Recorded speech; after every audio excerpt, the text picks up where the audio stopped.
Hello and welcome to Volusia Magazine. I'm Amber Patterson. If you've ever thought that it would be impossible for something like a bowling ball to inspire your kids to focus more on science, technology, engineering, and math studies, then Joanne Magley has a story that might have you thinking twice. Then celebrate with the Florida Department of Health as it commemorates 125 years of public health service. And find out about Library Snapshot Day, airport news, and SunRail testing. Those segments, along with news and more, coming right up on Volusia Magazine. Stay tuned.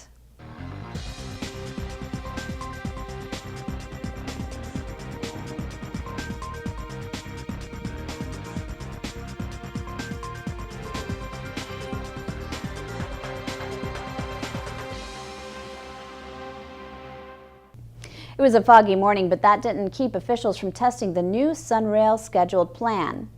SunRail, Central Florida's new commuter rail system, began simulating train operations recently to test that schedule, and it's planned for opening day on May 1st, 2014. This testing will continue for several weeks so that SunRail engineers and conductors are prepared to welcome passengers on board, and so that motorists and pedestrians become acclimated to train operations in advance of the regularly scheduled passenger service. Motorists and pedestrians are urged to use caution, obey railroad and traffic signals, and look both ways before approaching a railroad crossing. Trains also will make brief stops at each station as part of the pre-service testing, but no passengers will be permitted on board.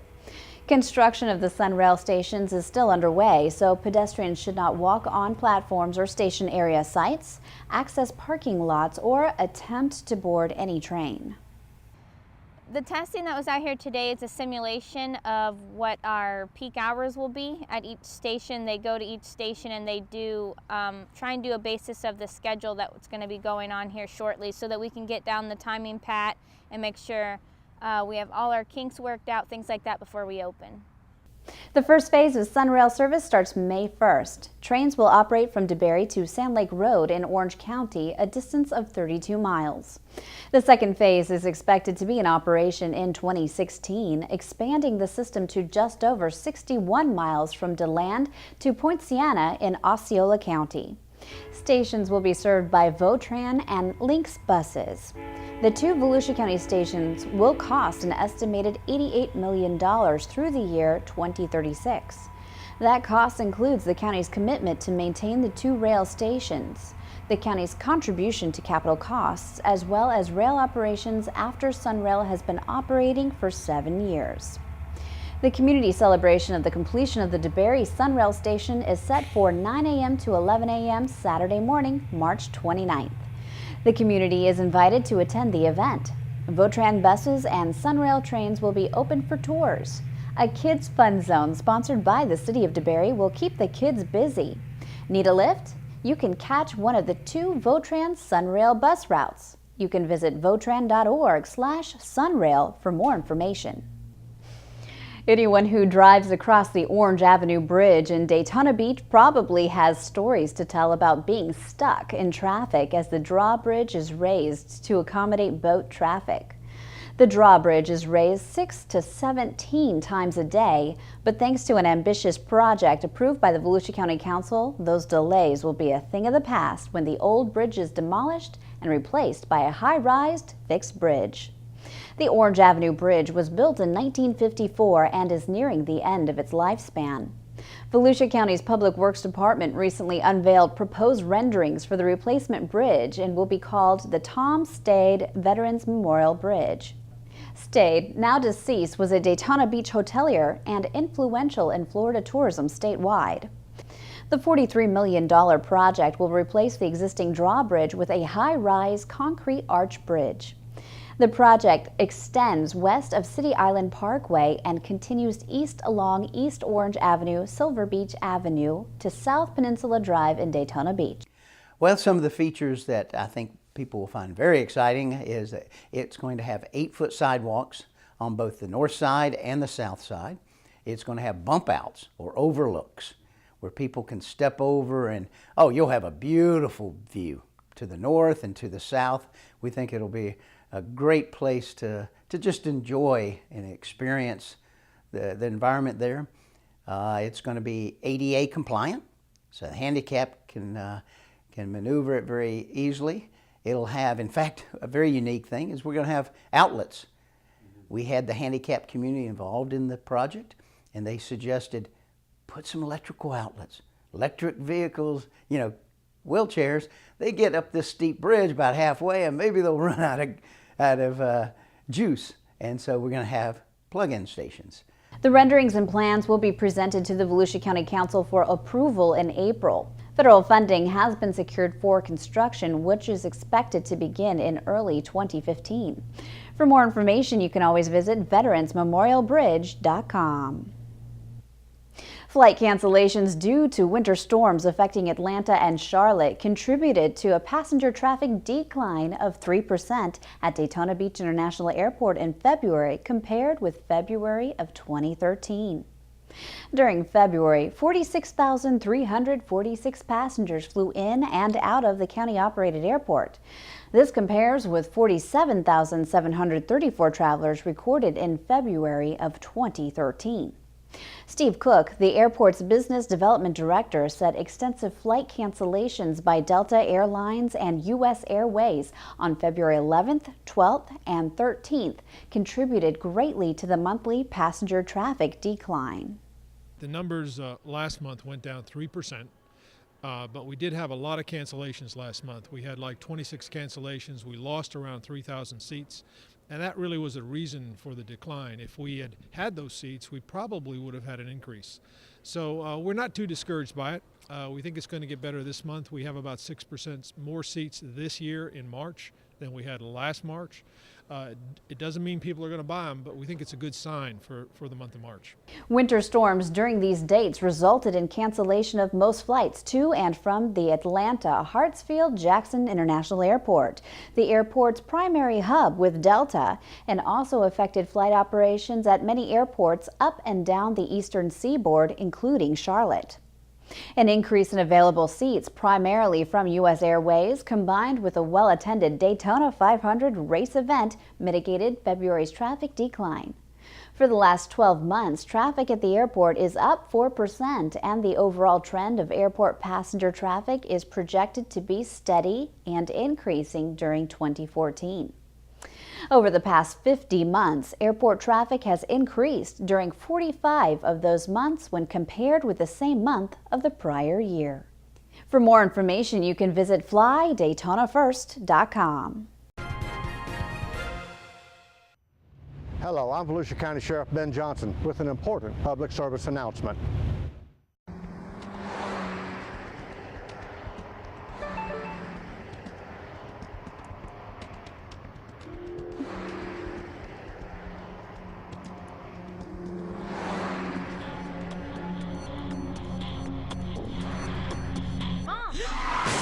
Don't risk your life and the lives of others by texting and driving. Put the phone down or safely pull over. Looking down for 1 second is all it takes. Is it really worth it?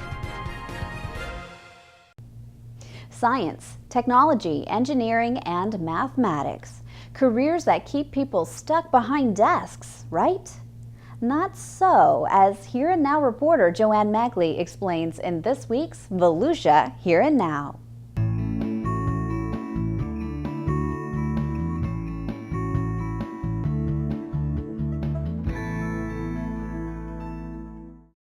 More than 500 students recently attended a career expo sponsored by Daytona State College, aimed at getting students interested in the fields of science, technology, engineering, and mathematics, also known as STEM.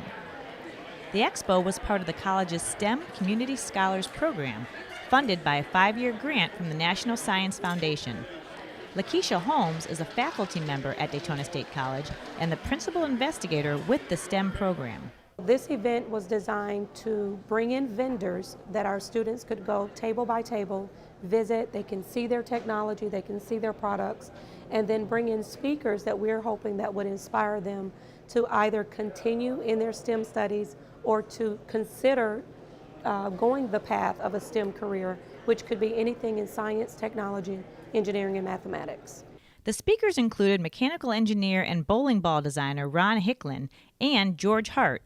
Hart combines mathematics and computer science to create a pioneering new form of 3D art. I have an undergraduate degree in mathematics and I have a PhD in electrical engineering and computer science, and yet I'm a sculptor in a sense. I apply all that kind of knowledge to creating things that I consider beautiful artworks that show people in a physical, tangible way some of the beauty that lies underneath in the field of mathematics. Hart showed the students how mathematics can be used in the design and fabrication of sculpture arts. For his part of the program, he had the students put together 2 sculptures made of laser-cut wood that have a mathematical story to how they are designed. Mathematics is the science of patterns and structures that appear in all different ways. They appear in numbers, they appear in geometry, they appear in many different fields. So what the students were doing today, by putting together the sculpture, they're solving lots of little puzzles. Where do I put the next piece in? How do I extend the pattern from the other pieces? And that's a very useful skill, to work on extending patterns and solving puzzles. It helps your brain sort of get used to solving these problems that then help you solve all kinds of issues, whether it's in science or engineering or mathematics or whatever field you study. Bowling ball designer Ronald Hicklin talked about how childhood aspirations can lead to fun jobs in a STEM career. Today was awesome. Basically what I was able to do was speak to a bunch of newly fresh high school students. And we talked a lot about the story that I took, the road that I was able to take, and how it all ties into STEM, and how basically, you know, you could have a STEM job that's really kind of cool. So my dad is a bowler, and I would travel with him to tournaments all across the country. And in doing that, I actually met a bowling ball designer. And in meeting a bowling ball designer, I said, so what do you do? And how do you get to do this? And what kind of money do you make? And you know, he had some really good answers for me. And I thought, I may want to do this someday. So I actually followed up with him and stayed in contact with him and asked him a lot of questions. And he explained kind of the route you would need to take in order to become a bowling ball designer. And ultimately, I kind of followed his advice and followed the path and was able to design bowling balls. The STEM Community Scholars Program provides opportunities for students to visit STEM businesses in Central Florida, 4-year universities, and to hear speakers like Hart and Hicklin talk about their unique and unconventional careers attained through a background in STEM. We're trying to show them that STEM is not a square box and a cubicle and glasses and the pen pocket. You know, STEM is absolutely adventurous, it is engagement, it is technology, it is cutting edge research and development of products. I really am thankful and grateful for Daytona State College for putting on this event. I mean, you know, it's really cool to be able to see someone take a proactive approach, because STEM is where it's going. At the end of the day, this is where it's going. For Volusia Here and Now, I'm Joanne Magley. The Florida Department of Health celebrates 125 years of public health service. The state legislature created the State Board of Health on February 20th, 1889 in response to a yellow fever epidemic in Jacksonville, and Dr. Joseph Yates Porter from Key West became Florida's first state public health officer. Here in Volusia County, the County Council recognized our own local public health hero, Dr. T. Wayne Bailey. Stephanie Strong has more in this segment of Community Health Matters.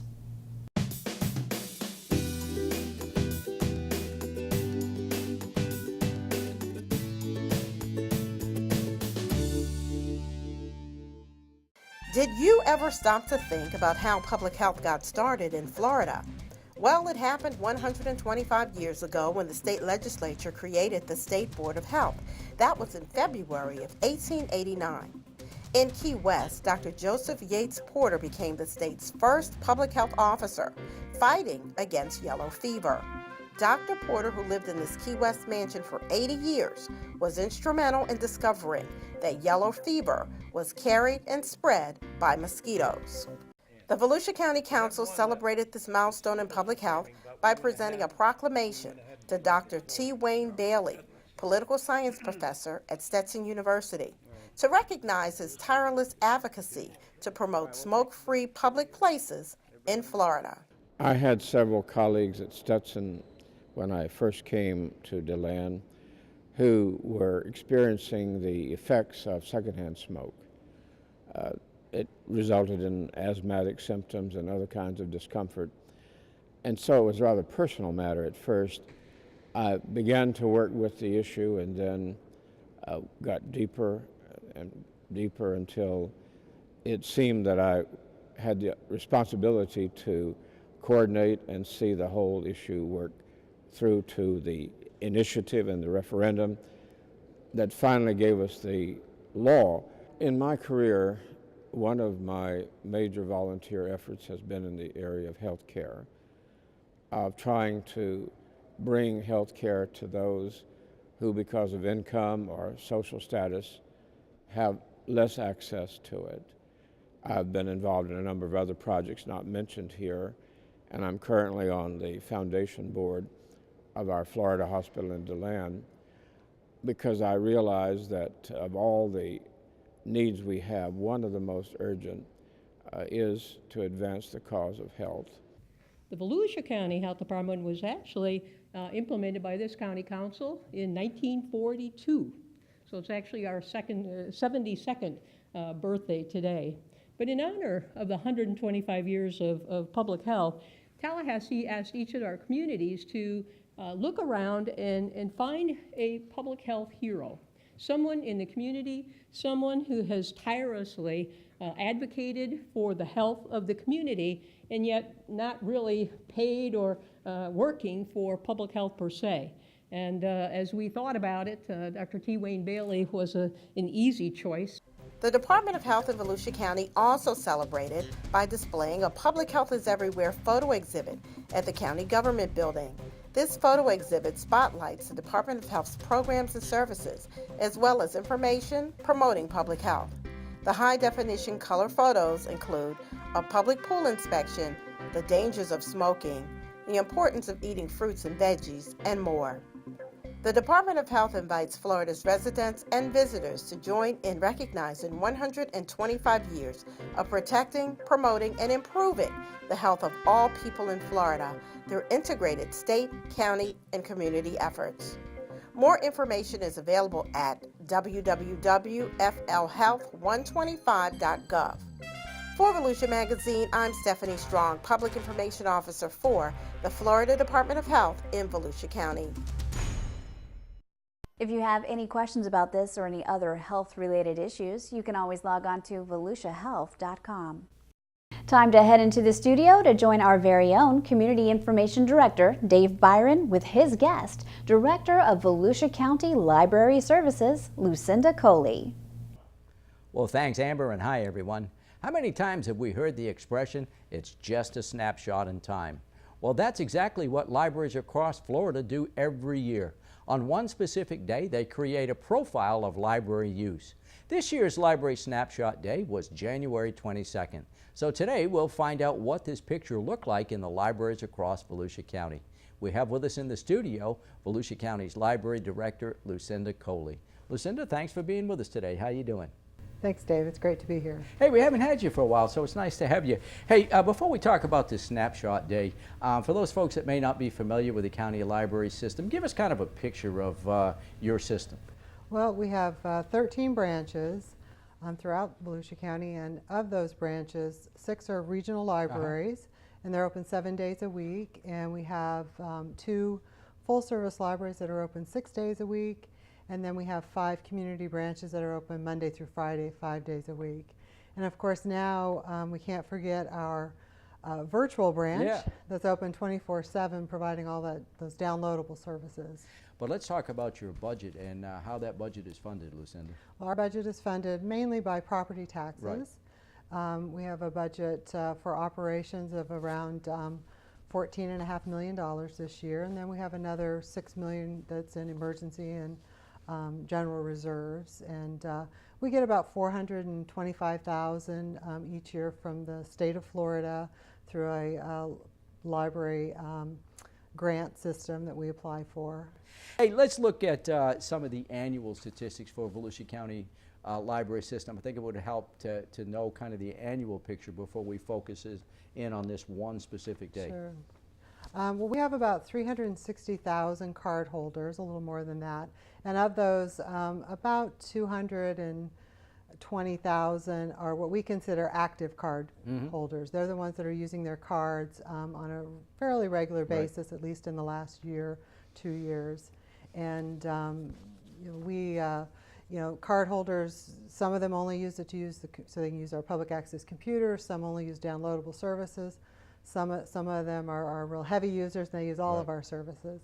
And this past year we circulated over 4 million items, and those are the physical items in the branches.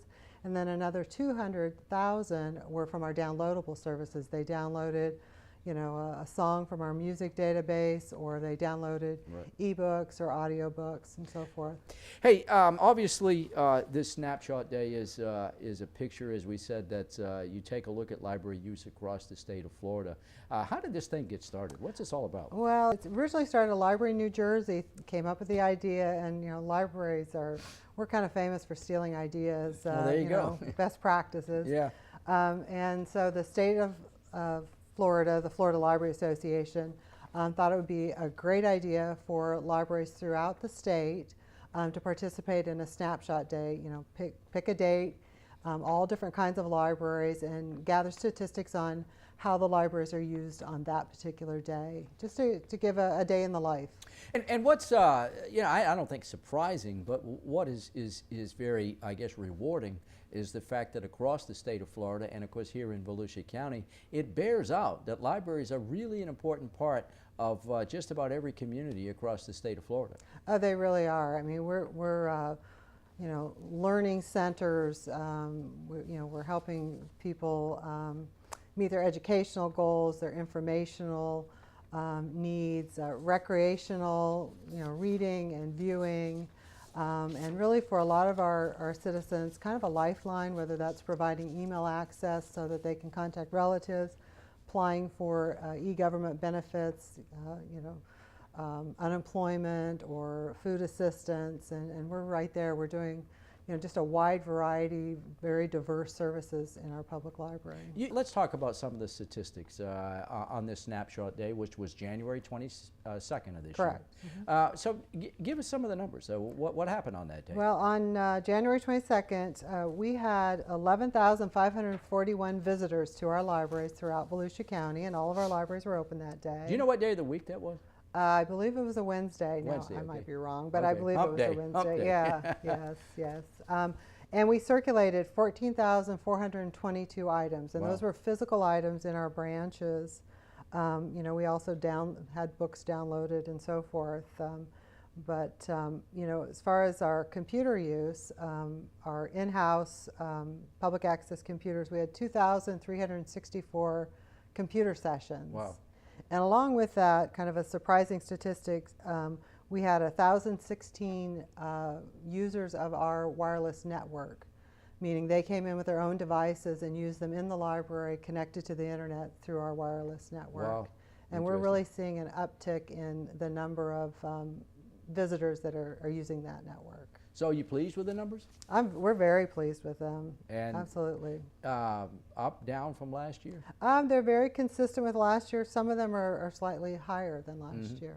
You know, I want to ask you a little bit about technology while you're here. You just mentioned, you know, more and more users are coming in with their own computers, taking advantage of your Wi-Fi and so forth. Obviously, your computers in the libraries are very busy all the time. People these days are getting their own portable devices. Certainly they're getting a lot of their materials virtually and so forth. Where is all this headed, do you think? Well, I think that definitely tablet computers, they're for personal use. I see more and more folks that are, they're not buying desktops, and they're coming in to see us with these tablet computers or mini laptops, and they're seeking assistance. They want us to show them how to, you know, use our resources, and they have questions about just general use, and I think that's the way it's headed, smaller, faster. Well, and you know, not surprising, you know, a lot of people running down to Best Buy or Barnes & Noble, they're buying their portable device, and they go, how do I operate this thing? And you actually have classes in that. We do, and actually on Snapshot Day, we taught 353 folks computer skills that day.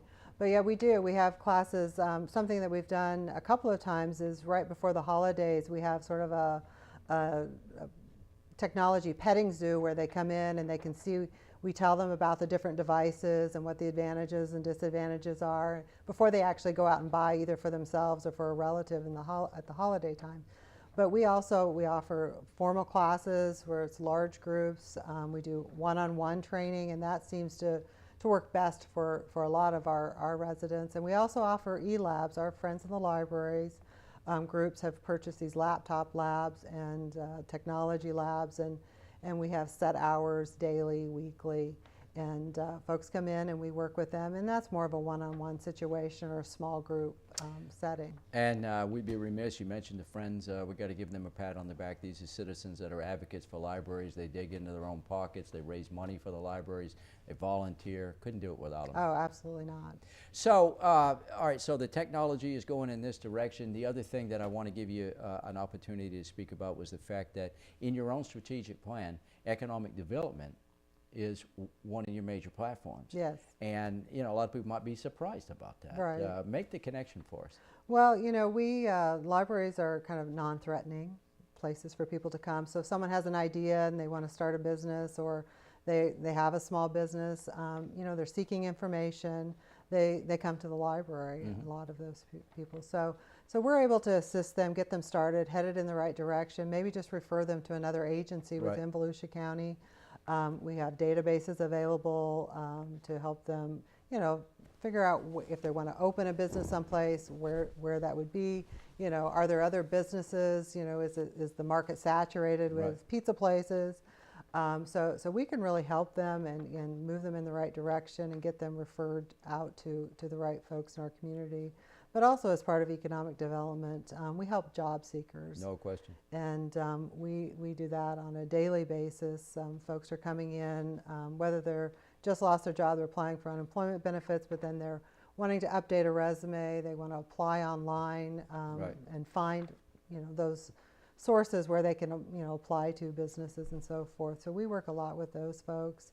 And then we work a lot with e-government, those folks that are coming in, applying for benefits, you know, getting ready to apply for their Social Security benefits, and we can really work with them to get them into the right location and help them. All right, I'm going to give you two words, and you give me the definition. The first one is Zinio. Zinio is our downloadable online magazine service, very popular. So all the common magazines today you can get on Zinio through the library system. Absolutely, yeah. The most popular ones that we subscribe to in paper format, as we're slowly, though not subscribing to them in paper format, we try to get the ones that are available, they're available on Zinio. Next word is Freegal. Freegal is free legal downloadable music, and also very popular. It's the entire Sony catalog plus the whole umbrella of Sony companies and the music, a lot of independent music, and they just added streaming as well, and you can stream with your library card up to 3 hours a day music. Unbelievable. Create playlists. Wow. It's fantastic. Well, you got an A on today's test. Thank you. You know, for those folks that would like to get more information, Lucinda, how do they get more information? Well, of course, they can visit any of their library branches, but also if they go to volusialibrary.org, just check out our website. Well, I want to thank you for sharing the information. Volusia County is a great library system, and obviously the snapshot statistics bear that out. Thank you. Our guest today, our Volusia County Library Director, Lucinda Colee, and with that, we'll go back to you, Amber. Thanks, Dave, and thank you for watching Volusia Magazine.